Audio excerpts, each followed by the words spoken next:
प्यारे बच्चों, वैसी तो जंगल में बहुत से दरख्त थी, लेकिन एक बहुत बड़े पुराने और घने दरख्त पर चार परिंदों कबूतर, फख्ता, मीना और कवाए ने अपना अपना घोंसला बनाया हुआ था। ये सब एक दूसरे का बहुत ख्याल रखते और मिलजुल कर रहते थे। लेकिन कवाए को हर वक्त ही कोई ना कोई शरारत सोचती रहती थी।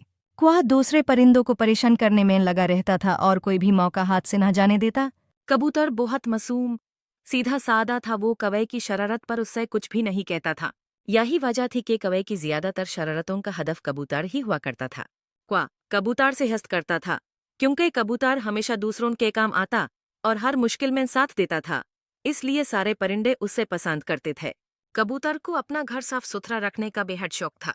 कुआ इसका घर गंदा करने का कोई मौका हाथ से न जाने देता।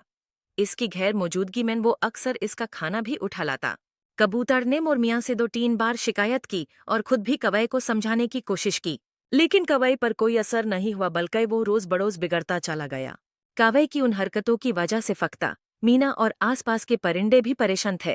वो जरूरत पड़ने पर इसके काम नहीं आते थे और मौका मिलते ही कौवे से इसकी शरारतों का बदला भी ले लेते थे। लेकिन कबूतर ने कभी भी कौवे से बदला नहीं लिया था और न ही कभी बुरा भला कहा, बल्कि वो उसे समझाता रहता था। एक रात खूब बारिश हुए। कौवे का घोंसला दरख्त की सबसे ऊंचे टहनी पर था। बारिश की वजह से घोंसला टूट गया और कुआ भी जख्मी हो गया।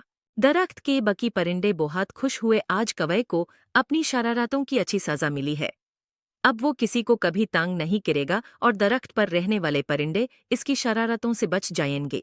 वो इसकी मदद को भी नहीं गए। जब बारिश रुकी तब कबूतर को कौवे की खबर हुई। वो फौरन इसकी मदद को पहुंचा। कबूतर ने जख्मी कौवे के खाने पीने का इंतजाम किया और इसका घर भी ठीक करके दिया, जो बारिश की वजह से टूट गया था। कुआ कबूतर का इतना अच्छा सलूक और इखलाक देखकर बहुत शर्मिंदा हुआ। इसने कबूतर से अपनी गलतियों की माफी मांगी और खुद को रास्त पर लाने का वादा किया। कुछ ही दिन बाद कौवे के जख्म ठीक हो गए, लेकिन अब वो पहले वाला शरारती कुआ नहीं रहा था। कबूतर और कुआ बहुत अच्छे दोस्त बन गए। वो दोनों मिलकर दूसरों की मदद करते, मुश्किल वक्त में साथ देते। दूसरे परिंदे भी हंसी खुशी रहने लगे थे। कबूतर की अच्छाई ने कोई को भी बदल दिया था।